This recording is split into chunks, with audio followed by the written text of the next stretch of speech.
Hi, my name is Dr. Nathan Groot. I am a music instructor at the Arkansas School for Mathematics, Sciences, and the Arts, where I teach string ensemble, applied string lessons, and other music courses. Today, we're going to be looking at the excerpt from the fourth movement of Mozart's Symphony number 36. This is a part of the South Region's junior high audition packet for Arkansas all-region auditions. This is part of set 1, which is being used in the year 2023.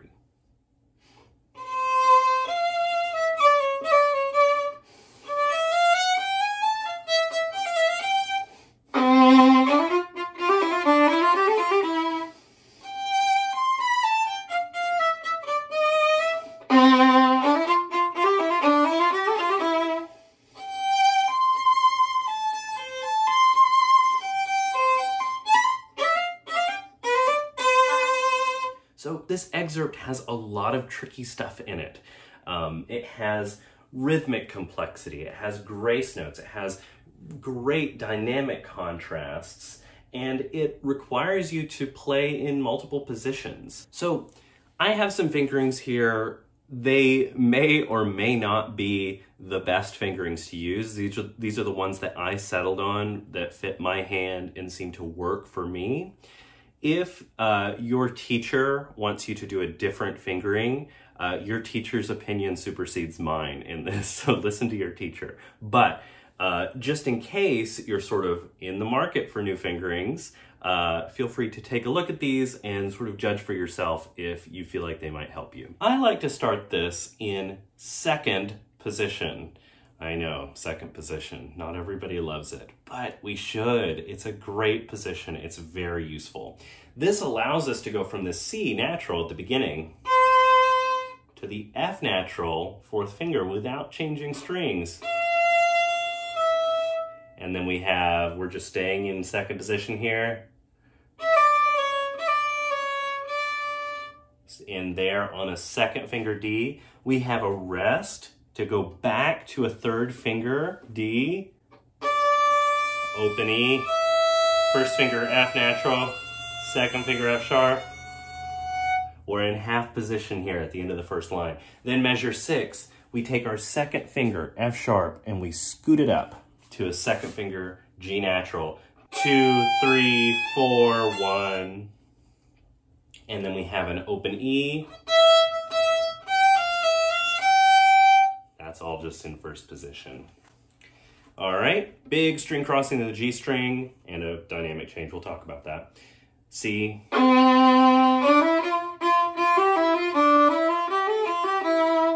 Nothing really to note here. I do this in first position.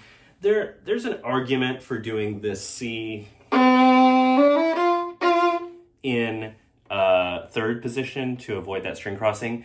My problem was I didn't really have a good solution for how to get down there for those 16th notes, or I guess go up to fourth position if you really wanted to, but that seems a little extra fancy for that spot, so I just deal with the string crossing.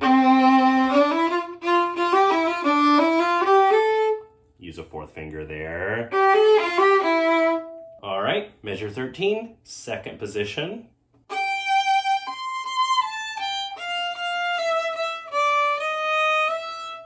All of it in second position. So once I get to the last eighth note of measure 15, I have my second finger on a D natural, and then I just put my third finger down on a D sharp.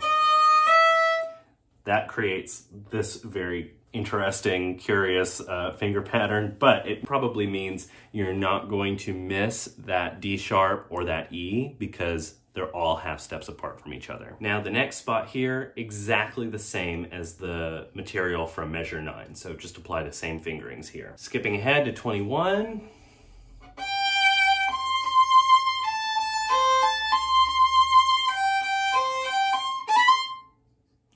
Here, it's pretty similar to the material at measure 13, just with a few changes. Watch out for this string crossing. That it's nice and smooth, and because it's all under one bow, you're just really bumping that C Make sure that's in tune, those two C's that you play. Now, in measure 26 and 27, things get interesting. So I end up, because I'm already in second position, starting this first figure in second position, and then I shift up to third position again,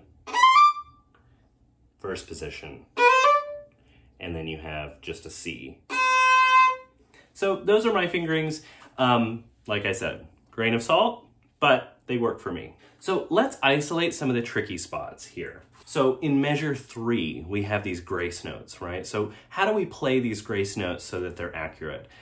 You might have heard before in a lot of music from this era, the classical era and before, there are times where grace notes are just played as 2 equal, in this case, what would be 16th notes.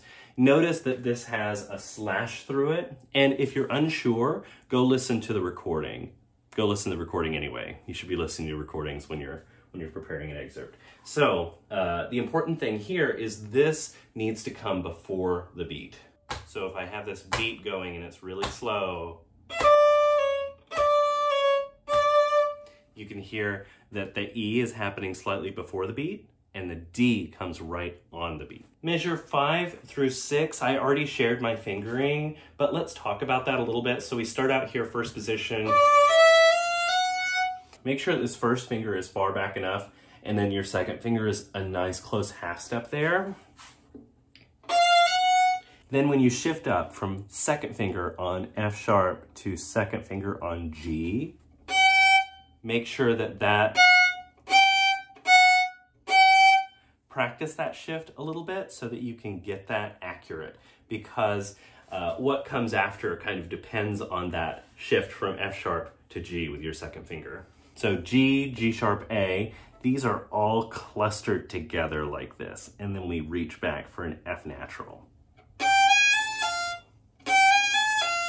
Right? So make sure that those are nice tight half steps there. So you'll notice in measure 7, we have the teeniest, tiniest little tie there between the second 8th note and the first 16th note. I mean, I guess it's not really a tie because it's an E to a G, but I think what this is telling us is that we really just need to do a double up here.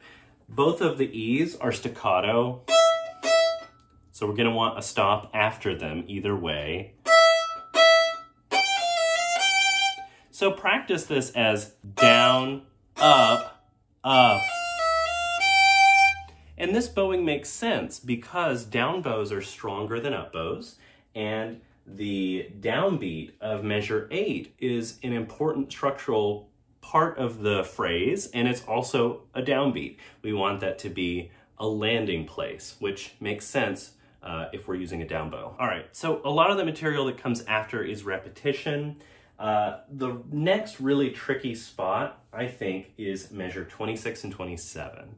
Mostly because of the rhythm. Partially the shifting, but mostly the rhythm. The temptation here is to take these a little bit too slowly, I think. So notice that we have 2 32nd notes and 1 16th note. If you're listening here, I have a metronome for us. This is very, very slow, by the way. This is at 30 beats per minute. But what it's doing, here's the big beat. It's subdividing 16th notes for us. So we have 1 E and 1 E and just like that. So if we're looking here at measure 27, 2 32nd notes fit into the space of one of those 16th notes. Ta ta ta ta ta ta ta ta ta ta ta ta ta. So if you're listening for these 16th notes, it'll sound like this.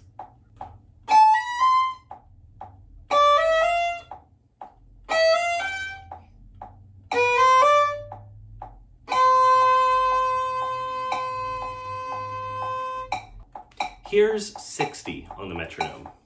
1 E and a 2 E and a 1 E and a 2 E and a.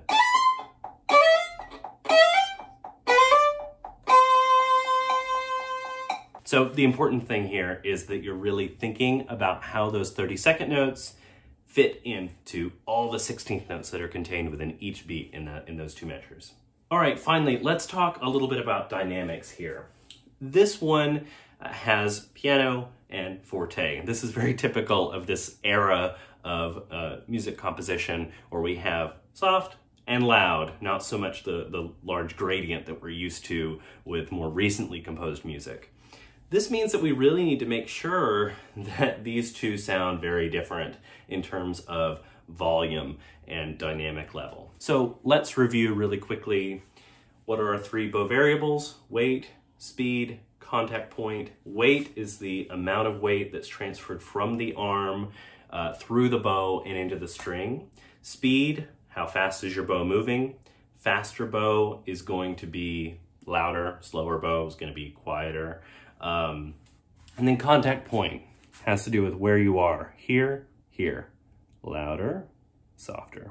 Also different timbres, but that's a discussion for another day. Your softs should still be present because remember, you're playing by yourself. It's not quite the same as playing in an orchestra. When you're playing in an audition, your softs should show that you can play soft, but you have to make sure everything still sounds clear, clean, and articulate. So when you're playing at this soft dynamic, we're going to want a contact point that's closer to the fingerboard. We're going to want a little bit less weight and a little bit less speed.